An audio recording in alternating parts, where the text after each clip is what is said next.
Vous l'avez compris, dans cette affaire, l'auteur de cet acte n'est pas un citoyen ordinaire. C'est pas un citoyen lambda, puisqu'il s'agit d'un policier. C'est un scandale! C'est scandaleux! Non seulement c'est grave, mais en plus cette infraction a été commise par une personne dépositaire de l'autorité publique. Et ça, c'est encore plus grave.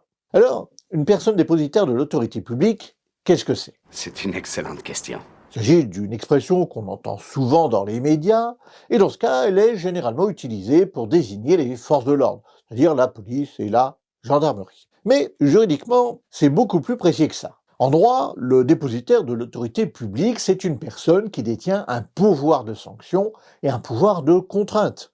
Et il détient ces pouvoirs et il peut les utiliser au cours de l'exercice des fonctions qui lui sont confiées par l'État. Qu'est-ce que ça veut dire en pratique? Eh bien, ça veut dire que le dépositaire de l'autorité publique, c'est celui qui peut vous contraindre à faire quelque chose, ou à ne pas le faire, et ceci parce qu'il en a reçu le pouvoir. Et si vous ne lui obéissez pas, eh bien, il peut vous sanctionner pour ça.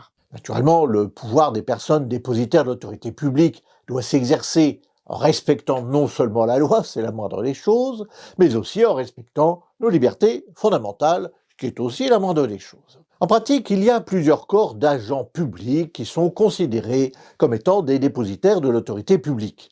Il s'agit évidemment des policiers, des gendarmes, c'est à eux qu'on pense toujours en premier, mais il y a aussi les magistrats, les militaires, les douaniers, ou encore les inspecteurs du fisc, les inspecteurs du travail ou les sapeurs-pompiers.